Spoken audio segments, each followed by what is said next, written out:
Hey everybody, it's Mike. Welcome to Chip Damage. And today we're taking a look at this little guy. Yes, the Nintendo 3DS. Can you believe this thing is 11 years old? Yeah, this thing came out in the US back in March 2011. Insane.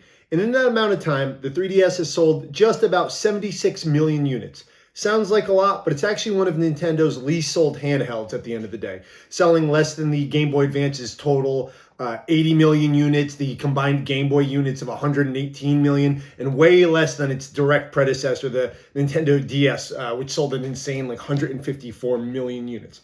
However, that's not to say that this wasn't a quality system. Far from it. This thing was excellent. It had a slow start, but this thing had an amazing library of both digital and physical games. And yes, at the time of recording, if you keep up with gaming news, you'll know that very soon Nintendo is shutting down the digital eShop for the Nintendo 3DS, which is a real shame because this system was fantastic with downloads. It let you not only download most 3DS games, but also a number of classic Game Boy games, Game Gear games, NES games, some of which were remastered in 3D, and also other 3D remastered games like Sonic and a number of other Sega classics like Space Harrier. And if you had the upgraded version of the Nintendo 3DS, the new Nintendo 3DS, it also allowed you to download some Super Nintendo games. It's quite a library, and that library has not transitioned over to the Switch. And number one, you own these games when you buy them, for the most part. It's not a subscription service like the Nintendo Switch Online has for its first-party games. Like, no, you were able to buy at a reasonable price most classic NES, Super Nintendo games on here and play them portably, which was an awesome feature. But today, what we're going to be talking about are the physical releases of the Nintendo 3DS, because there was quite a lot of weird, wacky, and fantastic games released for this system, and I want to highlight some of the ones that I've collected over the years, because as this system has kind of been sunset over the last few years, with the final nail in the coffin really being the shutdown of that eShop, I think it's a good time to highlight some of the weird, rare, and expensive games that this console released over the years. And what better way to start with that than the console itself. First of all, this system itself was very collectible. I myself have 3 versions of this thing. Yeah, so there was like multiple reiterations of this console. The 2DS, which removed the 3D feature that the 3DS was initially kind of sold on. But the versions that I have today are the basic, like, regular 3DS, you know, your standard one that was like sold at launch. Then a couple years later, they released a bigger version, as you can see. I have my Luigi model here right now, the 3DS XL, just basically a little bit bigger, a little bit better for adult hands. And then, like mentioned prior, they made an upgraded version of this console, the new Nintendo 3DS, and that came in 2 variants: the regular sized one, which was the same size of the original console, as well as the one shown here, the Galaxy 3DS XL, which was in comparable size to the regular 3DS XL.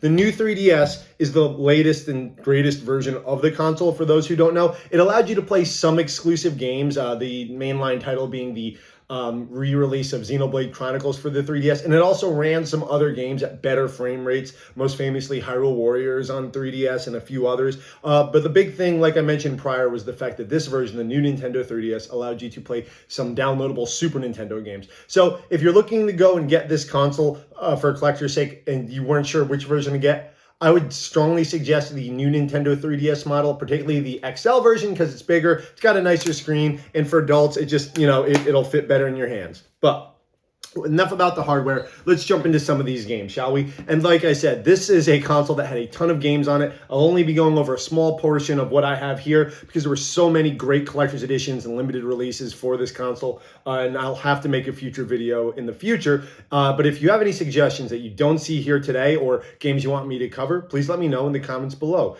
And as always, I love hearing your feedback on these videos. I want to know your thoughts on these games, and I'll comment back on those comments that you leave as quickly as I can. But let's jump into the game, shall we? We're going to start with a line of games from a company that loved the 3DS. We're starting with Atlas, the company best known now for Persona, but they also had a huge presence on the 3DS with their mainline Shin Megami Tensei games. Yes, and what I'm holding here is Shin Megami Tensei Apocalypse, which was a sequel to this game right here, Shin Megami Tensei 4. We're going to do a twofer on this one. This was the reason that I got a Nintendo 3DS. I'm a huge fan of the Shin Megami Tensei series, and Shin Megami Tensei 3 Nocturne on PlayStation 2 is one of my favorite JRPGs on that console. So when I heard that the sequel to that was being released strangely exclusively on the Nintendo 3DS, I had to have it. and it was great. I love this game. Released back, I believe, in 2013, so I got the 3DS a little late, but this game was more than enough for me to buy it. And what is it? Well, it is a very difficult old school JRPG released for the 3DS, set in that dark gothic anime style that the Shin Megami series is so well known for. And this release right here obviously came with the regular game that you could see here, but it came with this beautiful box as well, with tons of art of the characters and some of the various monsters around. And I love just the tone this box set. Like this is a classy looking set. It's got the Japanese writing on the side and on the top. This also came with a art book that is also a pseudo strategy guide for the beginning of the game. And I love stuff like this. It can get you on your feet, kind of teach you some of the basics of the game, kind of get you caught up because, manuals are so rare today. But, this served as both manual, small guide, and art book. So it was a really nice thing to have with the release of this game. It also came with a sampler soundtrack. Not many tracks on here, only 8. But, Shin Megami has great music. And even on the 3DS, this series did not disappoint. I fully recommend this game. This is my favorite RPG on the system. Yeah, I'm looking at you, Fire Emblem and Bravely Default. Some people think I'm nuts for saying that, but I really love Shin Megami Tensei 4 on the 3DS. So please check it out if you haven't. If you've only played the Persona games or the re-release of Nocturne lately, this is a game to check out. I don't see this getting re-released anytime soon.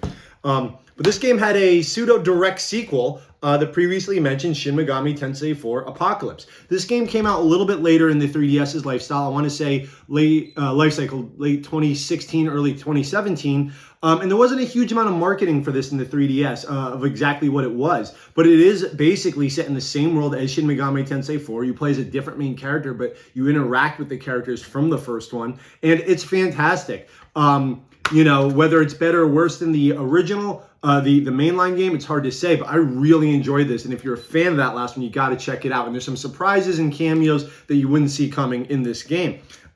This launch edition, and I believe most editions of this game, came with 3 pins that are a little hard to come by at this point. The peace, the anarchy, and the, I'm not sure what that third symbol is, but these pins are pretty cool. They actually fit in the case. They don't pop it open too much.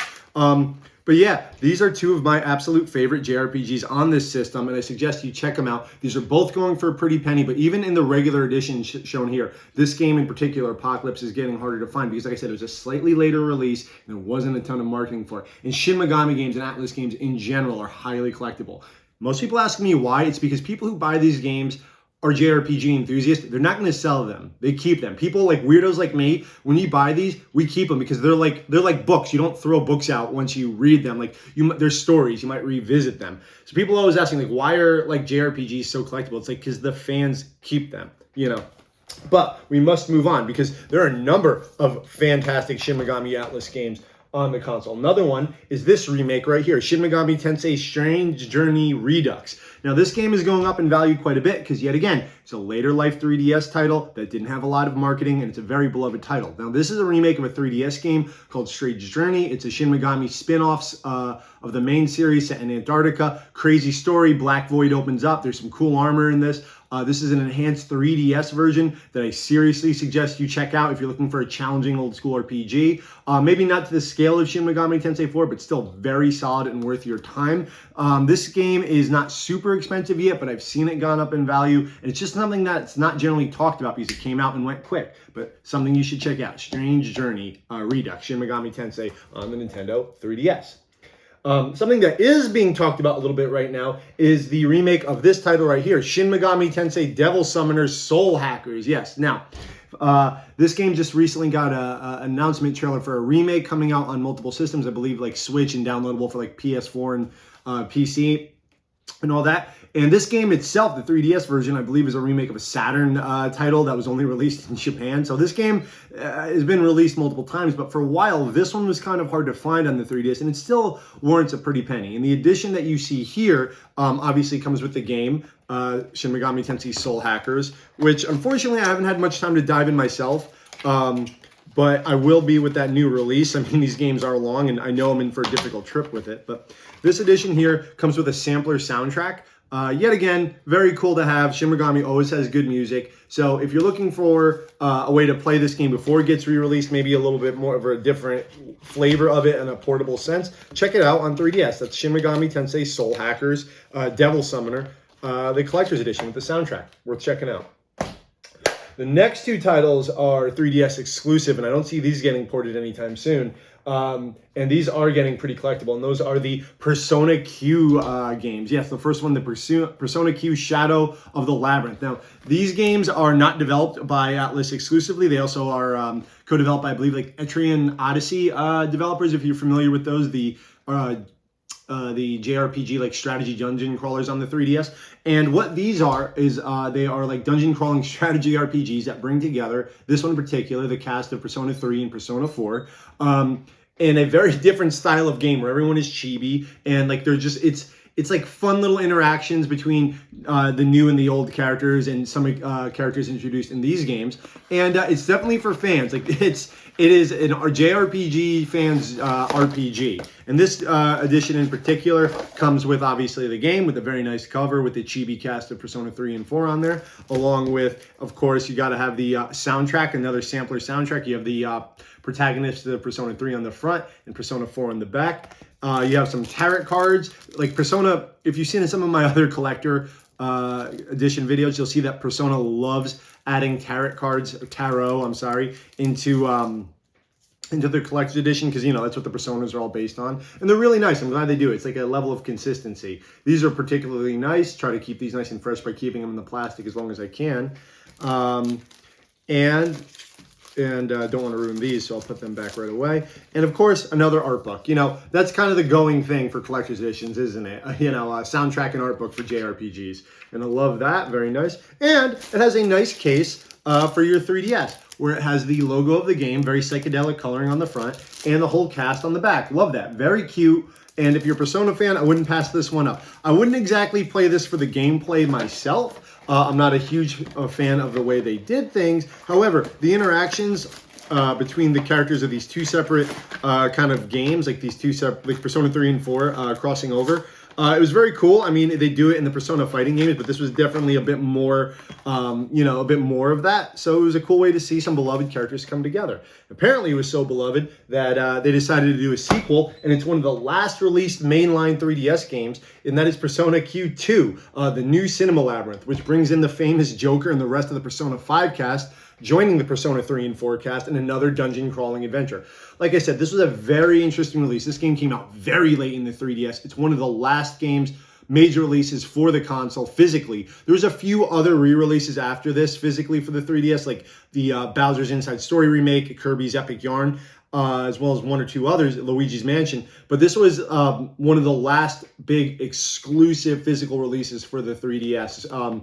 And I haven't opened this yet. I haven't tried this one out yet. But as you can see on the back, it comes with art cards. The plush dog from Persona 3. I always forget. Koromaru. Outer box 3DS game. Pretty much the same set of gear that you would get in the original. But this is something, yet again, that's not going to be ported. And by the way, for my Smash Brothers fans out there who said Joker was never in a Nintendo game before Smash Brothers, he was in Persona Q2 on the 3DS. And that's all the Joker you're kind of getting on a Nintendo console that's not in Smash. But yeah, the Persona dual pack. Now, these are kind of valuable, especially Persona Q2. Like I said, came out super late, going up in value, especially the collector's edition. I do suggest you check these out if you're fans of Persona. Very cute, very cool to see the interactions, and getting kind of hard to find. And games like this that kind of utilize the dual screen, I don't see them getting re-released anytime soon. And I'll say that as a general statement that a lot of 3DS games are going to face future problems with re-releases. Now, of course, there's probably going to be some emulation on PC, but even that will have some issues. I've seen it done well with the Mega Man Zero collection on PS4 and Switch, where they kind of like show both screens, like the bottom screen like minimized in the corner. And the Wii U had some good emulation for some DS games that use the dual screen, but in general, it seems to be a lot of work. It doesn't always come out successful, like with The World Ends With You, a DS port to the Switch. I've seen a lot of people complain that the lack of a bottom screen really hampers that game. So I can see that a lot of developers probably won't go through the trouble of porting these dual screen games in the future that involve touch in 3D. You must bring that into account. That cannot really be emulated on any console or PCs, like the touch in 3D. At least at the moment, it'd be very difficult. So a lot of these games, I fear, will stay exclusive for the console. So preservation is going to be difficult. So I hope as many people get their hands on these games as possible that really, really want them. And now would be the time. Before, prices only go up, guys. They don't go down. But moving away from Atlas, we are going to another gigantic JRPG factory. We're going to Square Enix and some of their releases on the 3DS because they love this console too. Now, the first one to be talking about is probably the 3DS game I may have put the most time into. It is a sequel to another 3DS game, but I want to highlight the sequel today. Oh, too many games. I don't want to be swimming in them over here. And that is Theater Rhythm Final Fantasy Curtain Call. Yes. Now, there are two of these. There's the original Final Fantasy Theater Rhythm, which I called Theater Rhythm for years, but I believe it's Theater Rhythm. That was the first one was released on the 3DS, but the second one had this beautiful collector's edition. So as you can see, it comes in this very nice luminescent box, and I hope you can see it has like little chocobos and moogles kind of holographic on the box. And what is this game? Well, this is a fantastic rhythm game. One of the best rhythm games I've ever played. Essentially, this game and its prequel will allow you to play through many, many songs throughout the Final Fantasy and other Square Enix properties. In an RPG-like way, kind of in the vein of how Dissidia did a fighting game. Like, you're able to pick one of your favorite characters from Final Fantasy, whether it be from like the Warrior of Light to 1, to Titus from 10, to Cloud, whatever, in their little chibi form. And essentially, you must play through the songs as they have a battle, and the battle is dictated by how well you tap the notes as they go by on screen. Think DDR with the arrows going by, but with the stylus, you tap them and get pretty difficult. Love these games. Fantastic. Put hundreds of hours into them. Killing time.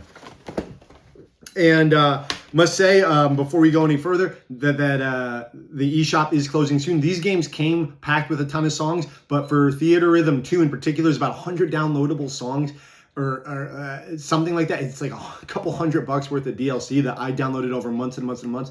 I suggest you get it if you're interested. It took me a while, but you double the size of the game. Some of those songs are fantastic, and they run the gamut from not just Final Fantasy, but you have franchises and spin-offs. You have spin-offs like Final Fantasy Tactics, Crisis Core show up, Type 0, and then you have other franchises like Saga and Chrono Trigger and Nier Automata show up as playable songs. And they're all accompanied by a video, and it just really expands the game. So check out that DLC before it goes away. But this collector's edition in particular, what did it come with? Well, it came with this inner box, which has the actual box of the game inside of it, as you can see. Inside of that box, other than just the game, it came with some hollow foil cards. Which ones did I get lucky enough to get? I got Zack from Crisis Core, my favorite character ever, so I won out there. Edgar from Final Fantasy VI, Ramza from Final Fantasy Tactics, Yashatla, who is from Final Fantasy Realm 14, which I've never got into, so I don't know her too well, and Yuna from FF10. I think those may have been different for everyone who bought the game. I'm not 100% sure because no one else I know got this collector's edition. It also came with a sample soundtrack. The music game came with a sample soundtrack of music. So, I mean, that's kind of cool, I suppose. But the weird thing about it is it also came with a remix of other music. So yes, in this collection of music games, you got 2 CDs with different songs on them. Very odd. But the real piece de resistance with this is this beautiful case with chibi versions of all the main characters of the Final Fantasy games on it. I love this. I don't use it myself because I don't want it to get dirty or anything, and I don't really take my 3DS out of the house much, but I love this case, that black with the gold coloring. Fantastic. And like I said, this is one of the best Final Fantasy spin-offs, in my opinion, one of the best rhythm games I've ever played. They put the work into this. Yes, you must pay a lot of money to get all the additional songs, but it comes with like 220 songs right out of the bat. And hearing all that music in one place, it's like, what else can I ask for? It's fantastic. So please check that out. Like I said, both of these games are on the 3DS, the first and second one. The second one has this lovely collection edition, though, that comes with all these bells and whistles. And it's going to be a real shame when all those songs disappear from the eShop later this year. I can't believe they're doing that. It's a real shame. But moving on with Square, we're sticking with Final Fantasy. We are talking about a game that I have not had too much experience with myself, but it's Final Fantasy and had a wonderful box, so I had to pick it up. And that is Final Fantasy Explorers. This is an exclusive for the 3DS again. From what I've seen, this is kind of a storyless game where you kind of build a character, choose a job class, and just kind of fight monsters on an island endlessly. I believe there's a multiplayer function to this. This, of course, came with a soundtrack, art book, and some early unlocks for in-game weapons. Very chibi style. You can look this one up. I haven't had the time to get around it. This game kind of came and went. Like, there wasn't a lot of hype around it when it came out. So I've seen that this price of this collector's edition is like well over $100 now. But I can't really, everything I've seen about the game review-wise is that it was kind of boring. But that doesn't, you know, that's subjective, of course. I want to know, have you guys played this? Because this is like, do I want to crack this open and actually play this? Like, eventually I intend to play every game that I collect. But once in a while, I'm like, is this one worth it? Like, I got it kind of because it was Final Fantasy. But let me know, guys. Have you played this? What do you think of this? This one's kind of a mystery to me. Like, why did they make this? But Final Fantasy Explorers, beautiful box at the very least. Some Yoshitaka Amano art on the back and front there of Ifrit on one side. And I'm not sure if that's Diablos or Ifrit on the back, but looking fantastic. And something that I've seen just kind of shoot up and is definitely kind of lost to history. Final Fantasy games often don't get lost to history, so check that one out. And one series that has just made more history, but with the announcement of its fourth mainline title, is this game.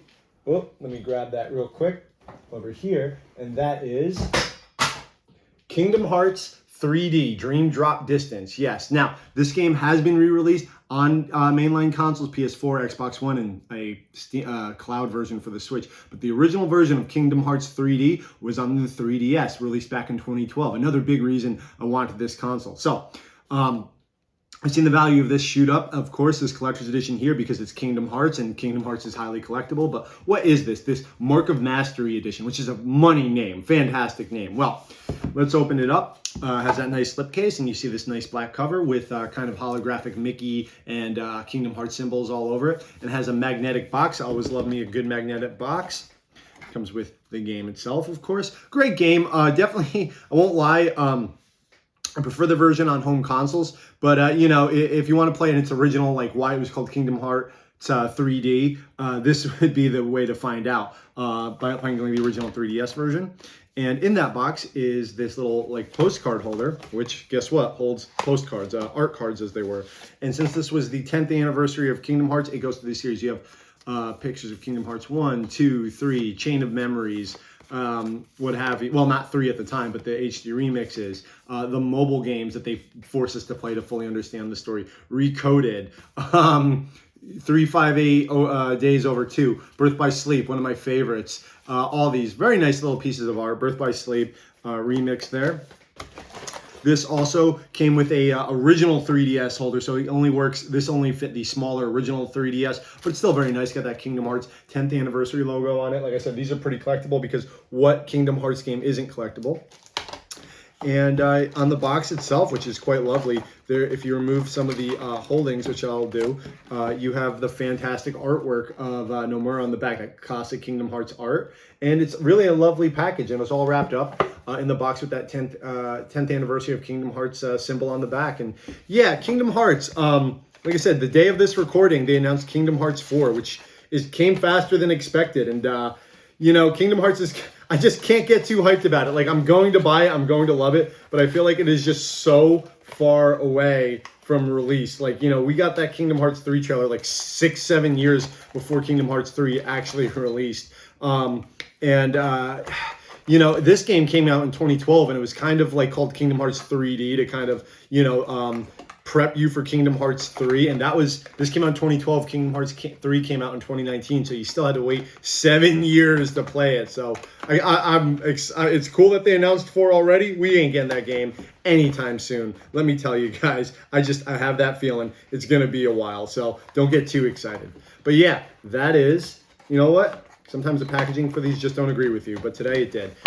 That is Kingdom Hearts, the Dream Drop Distance Mark of Mastery Edition. Definitely worth checking out, definitely shooting up in value. So, moving away from Square, but to another company that loved the 3DS, we're moving over to Capcom. And we're going to start with a franchise that blew up on the 3DS, and that is Monster Hunter, particularly Monster Hunter 4 Ultimate, the Collector's Edition. So, Monster Hunter is a franchise that I could never really get into. I've tried multiple times with both Monster Hunter Ultimate and Monster Hunter World. I don't hate it. I don't love it. It doesn't have the character that I kind of want from my Capcom games. I'm a little mad that it's getting so much attention while franchises like Power Stone and Darkstalkers are kind of like rotting. But hey, you know what? People love it, and as long as Capcom has revenue coming in. They're not closing down. This is like their money mule. Good for good for it. But I tried to jump in with this one, Monster Hunter Ultimate, and I was going to get that collector's edition. And what comes in this lovely collector's edition? Well, it comes with this little box shaped like a chest, which I really like because it yet again has a magnetic snap there.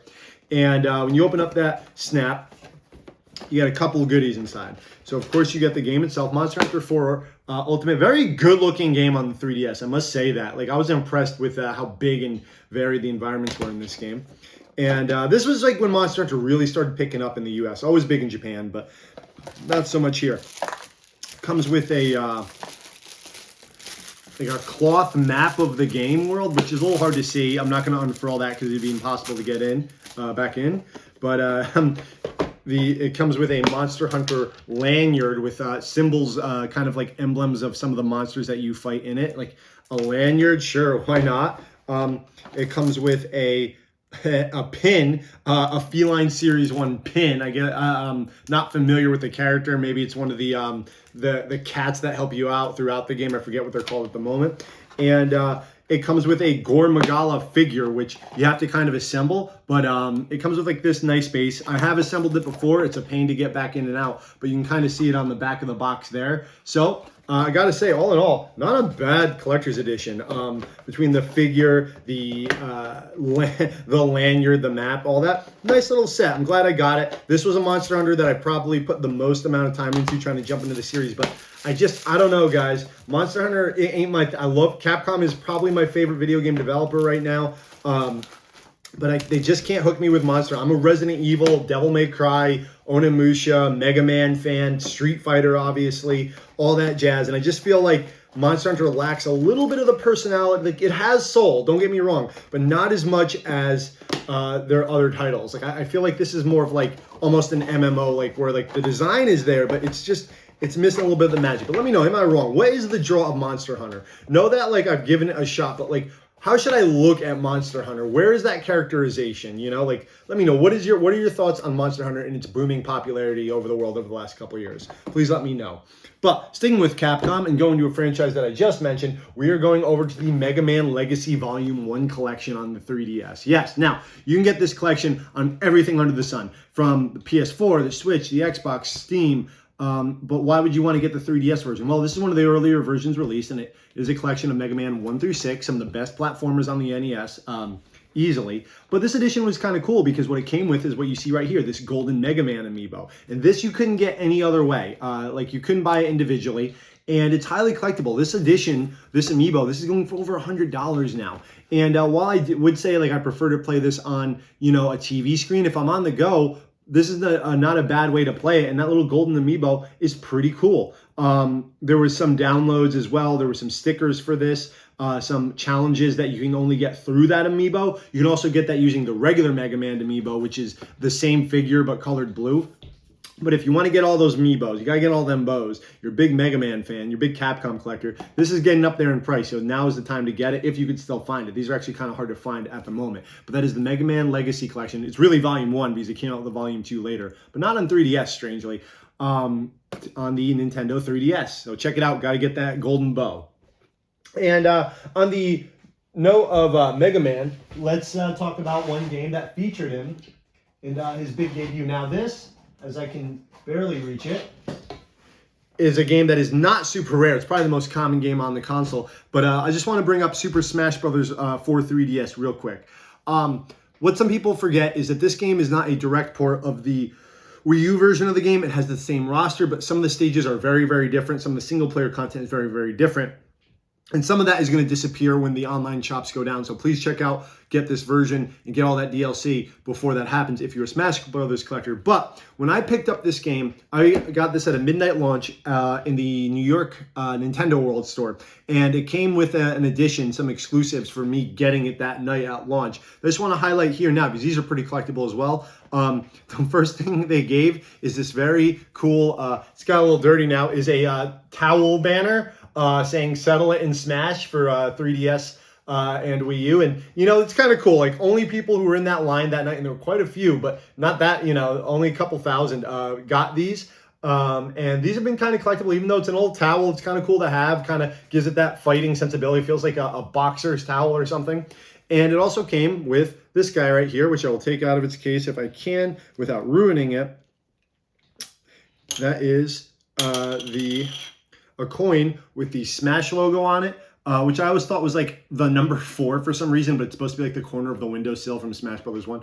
And the logo of the game itself, Super Smash Bros. For Wii U and 3DS on the back. Now, while this isn't necessarily a regular edition, it was kind of the launch, like New York launch edition. So these 2 goodies that I got along with these games were only sold that night. And I've seen these sold for quite a pretty penny. Something I just kind of wanted to highlight out of my collection. My where I got this game at launch in New York came with that coin and that towel. So it was the launch edition of Super Smash Bros. Ultimate, or for 3DS. So please check that out if you're a big Smash Bros. Fan. Who's not?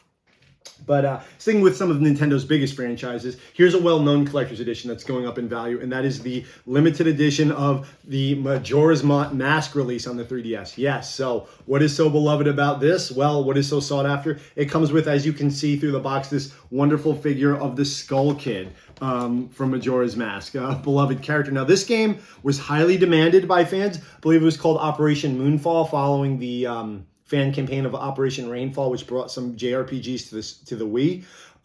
This game came out, and to some people it's a better version, to some people it's a worse version of Majora's Mask. I know it's an easier version, but it looks better, it's a trade-up, blah, blah, blah, but Majora's Mask is a great game nonetheless. Now, the game itself isn't super rare, but this edition with this Skull Kid figure, I've seen this go up to about $100, and it's just a beautiful box. This purple kind of setting, it looks good. The silhouette of the window here is of the Majora's Mask itself with the Skull Kid, and this is kind of getting sought after. It's not an amiibo, it's just a figure, but it's worth checking out as a Zelda fan.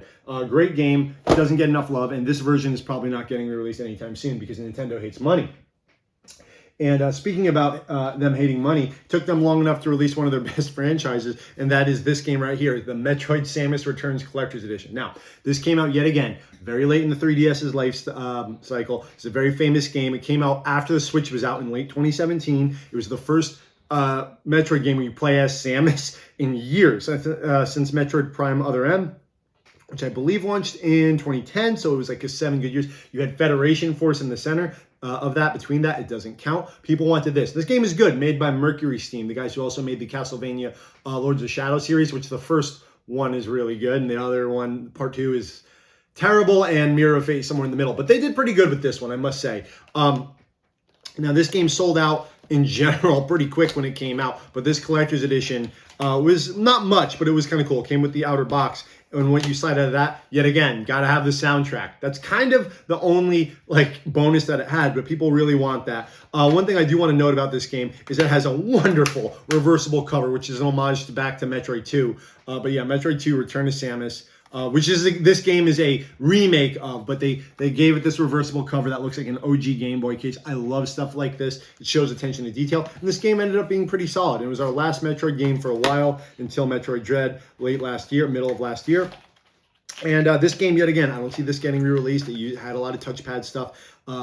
And it's just an odd thing that this game came out so late in the 3DS's life cycle, and there's no port to the Switch. So this game is definitely worth checking out. It's a good Metroid game. Mercury Steam showed their stuff, and now with the server shutting down, the only way you're going to be able to get this game is physically. I could see this getting even more rare, even the regular edition. So Metroid Samus Returns on the 3DS. And moving on to another big Nintendo franchise that came back on the 3DS. Maybe not big, but somewhat, loved. And that is Kid Icarus Uprising in particular right here. Now, what is this? Well, if you don't know, this was a very early game on the Nintendo 3DS. This game was directed by Masahiro Sakurai, most famous for director of being Super Smash Bros., one of the best guys in video gaming development. And this was a sequel to the Kid Icarus series, which I think was which was on the NES. I think there's a Kid Icarus 2, but Kid Icarus 1 came out like 25 years before this in the mid-'80s. So this was kind of a revival that was kind of brought on by Pit's appearance, the main character Pit's appearance in Super Smash Bros. Brawl on the Wii. People are like, who is that Angel Kid? He was totally redesigned for that game. So he got his own game right here. And this game is wild. This game is awesome. It's a huge third-person action game with some rail shooting elements. Fantastic game with some cool multiplayer elements of all things. And this isn't getting ported. Trust me, it's been 10 years already. And some of the launch, the game came with something that's kind of hard to get at this point, and that is the stand, because of the very odd way you must hold this game. And unfortunately, it doesn't work for all 3DS sizes, but they kind of let you plant the 3DS on the table in a certain way that would allow your hands to kind of rest and play the game a little easier. So it's not exactly a collector's edition or a special edition, but to get this game complete, you really need it with the stand. And most times, like pre-sale, like resales, like they don't sell it with it. So if you want the complete bundle, you'll need to get it, with the stand in this outer box. And that's actually getting kind of hard to find. I just want to highlight this game. Most people know about this game on the 3DS, but, I don't think Pit's coming back. I don't think we're getting a sequel. And, when people are looking back, it's like, oh, yeah, I want to get Kid Icarus. Try to get this complete edition with the outer box and the stand. It's kind of the best. It's just a nice looking set. And unfortunately, I think this game is going to be lost to the 3DS forever. So get it while you still can. All right, moving on to another game that is available elsewhere, but this particular edition is rare, and that is Shantae and the Pirate's Curse. Now, what is Shantae? Shantae is a platform game where you play as a genie, half genie girl, as it were, where you can must save your town of Scuttle Town, and you have magical genie powers that allow you to transform into animals and what have you. This is the third game in the series where Shantae must rely more on like pirates' gear, like swords and hats and weapons and stuff like that. It's very beloved. This is a lot of people's favorite Shantae game.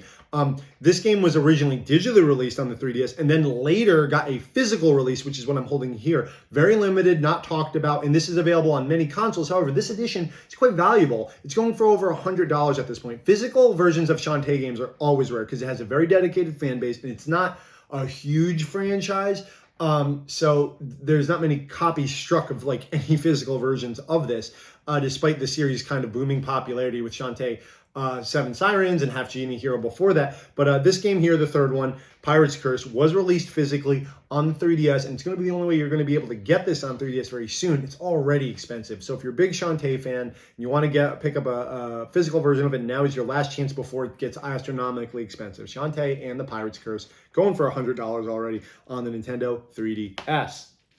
So, moving on. Here's a game that isn't expensive, but isn't talked about enough and had some interesting history to it. So let's talk about it real quick. You guys know I'm a big anime guy. How could I not be with all these kinds of games? I mean, it kind of goes hand in hand, but much like most millennials, I love Dragon Ball Z. So when I saw they were making this fighting game, Dragon Ball Z Extreme Budoten, I was kind of interested. Most Dragon Ball Z fighting games before Fighters suck. But this one caught my eye because this was developed by Arc System Works, who did go on later, 3 years later, to develop Dragon Ball FighterZ. Arc System Works, best known for developing amazing fighting games, particularly Guilty Gear and then later BlazBlue, worked on this game. And they did it in 2015, well before the release of the very well-known Dragon Ball FighterZ.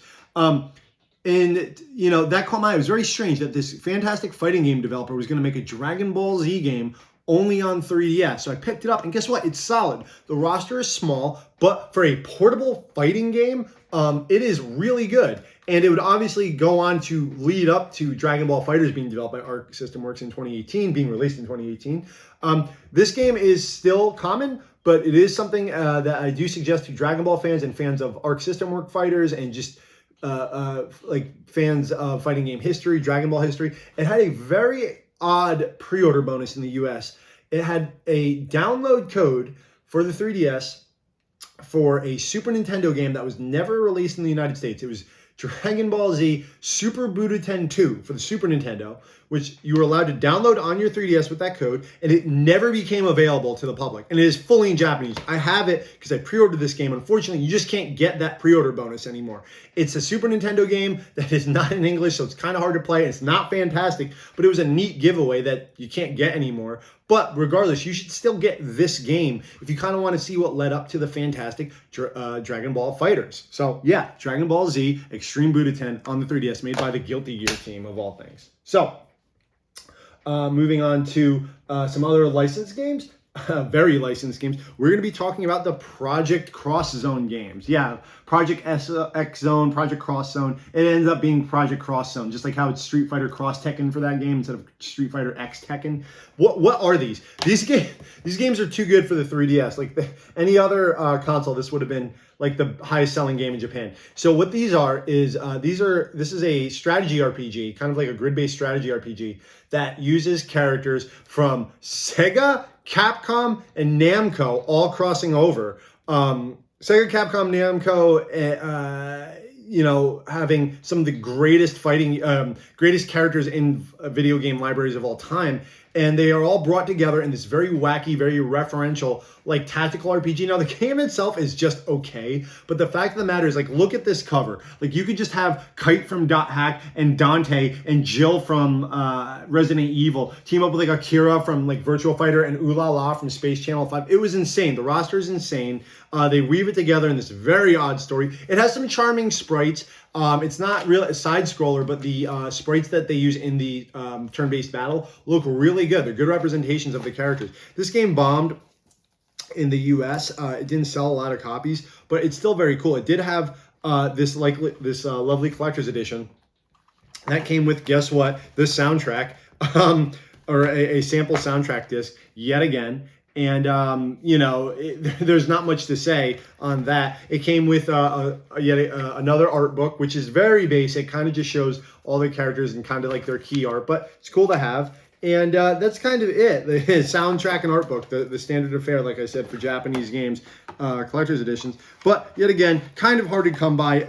Though the game isn't the best way you could possibly represent all these amazing characters. Like, this is a better crossover in some way than like Smash Brothers. But like, it's a strategy RPG on the 3DS. Like, what were they thinking? But hey, it was probably cheap to make. But they did get enough time to make a sequel. And this actually is kind of getting rare, even on its own, even though there's no collector's edition, because this was yet again a late life 3DS title. This one brought in some Nintendo characters from Fire Emblem, which was very cool. Another newer characters that had come out since the original Project Cross, like the characters from Yakuza. My boy Kazuma Kiryu chilling up there with Kazuya from Tekken. Worth checking out, slightly better game. But yet again, even though the gameplay isn't really my cup of tea, there's some amazing interactions in this and some deep cut characters like Sega Sanshiro, the Karate Man mascot from the Sega Saturn, being amazed at internet speeds that are being talked about in from the Dot Hack characters, like Haseo and Kite. So like, there's some charm to this. If you're a video game collector, if you like the video game history, it's worth checking these out. The collector's edition of this is going up in value, but the game itself is going up in value for Project Cross Zone 2. So check it out. And that brings me to my last two titles of the night, and these are North American exclusive GameStop editions. Yes, if you pre-ordered Pokemon Sun and Moon and Pokemon Ultra Sun and Moon as double packs, you could do that in the US at GameStop. And these double packs are actually pretty valuable at this point because they come with steelbooks for the game, which you can see kind of advertised here. I do not open these just because I have them digitally. May open them later, but both of these have the same thing. They both came with steelbooks that allow you to hold both games, as well as the original boxes for the game. These go for like $150 to $200, just because Pokemon is highly collectible, and I get them all. I get all Pokemon games, so like I wanted the double pack. I didn't think they'd be that rare, but they ended up being like pretty sought after. So yeah, if you're a big Pokemon guy and you don't have these games, you want like the collector's edition and you're in North America, you can get these, the Pokemon Sun and Moon Steelbook edition, the Pokemon Ultra Sun and Moon edition. Strangely rare at this point. And that kind of does it. I think it's fitting that we end on the last Pokemon game for the 3DS, Ultra Sun and Ultra Moon, for this video. And just going through all like these, like look at this, for such a small system, like there are so many big games for this console. And yes, the 3DS was not a massive hit. It's a quality system, but it was not the successor to the DS that Nintendo possibly wanted. And that, combined with the failure of the Wii U, kind of had them merge their portable and home consoles together to make the Switch, which I love.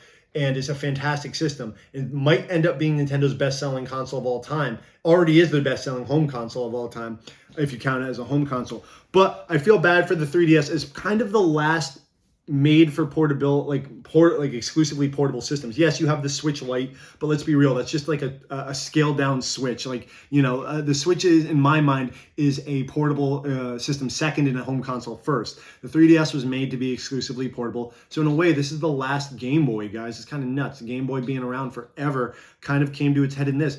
And though, like I said, it did not sell probably to Nintendo standards, I think it was a fantastic way to go out. And it still has a lot of features that the Switch doesn't have. And it's going to be hard to emulate these games for the reasons that I stated earlier. The amazing downloadable games, the breadth of titles from JRPGs to fighting games to adventure games to platformers. This system kind of had it all, with the addition of things like the cameras and the 3D features, of course, and the unbelievable Street Pass culture that evolved from this. If you guys know, if you've been to Comic-Cons or gaming conventions or anything, you'll know that everyone had to get all their puzzle pieces and do the Street Pass games on the side. Like this game console made there be like a breakdown lane in Comic-Cons because everyone had to like go off to the side and pop open the 3DS to get their pieces. Like we're never going to have that again. I really don't see something like the Switch adding that, or like the successor to the Switch. So I still think this system has a lot of value. So please run out and pick one of these up before they completely disappear, because you know these have been discontinued a few years ago, and I've seen the price skyrocket on them.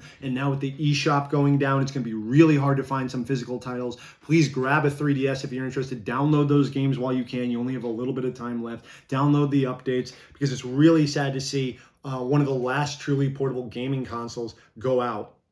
And yes, it went out strong with a fantastic library. And I guess that's really all I could ask for, because you know what? From the Game Boy all the way to this, I had Nintendo handhelds, and they never let me down. And I'm sad to see kind of the end come with the end of that eShop. So please check out the 3DS if you're interested. And let me know, have I talked about some games that you love? You guys know that my favorite thing on this channel is the conversation. Which of these games have you played? Which are you interested in? What are some games you'd like me to check out on the 3DS? I will have a part 2 on this video someday, because this was not my entire 3DS library. So if you didn't see your favorite today, maybe I'll have it later. But I just want to talk about it. What are your favorite 3DS memories? Do you miss the Street Pass? What features from the 3DS do you miss from the Switch? The dual screens, the stylus, what have you? Let me know. And yeah, man, what an amazing console. I gotta say, so amazing. I bought it 3 times. So with that being said, thank you 3DS for 11 amazing years of service, and thank you guys all for watching. And if you haven't, let me get it out of the way. Please like and subscribe. My name is Mike. This has been Chip Damage, and please take care of yourself.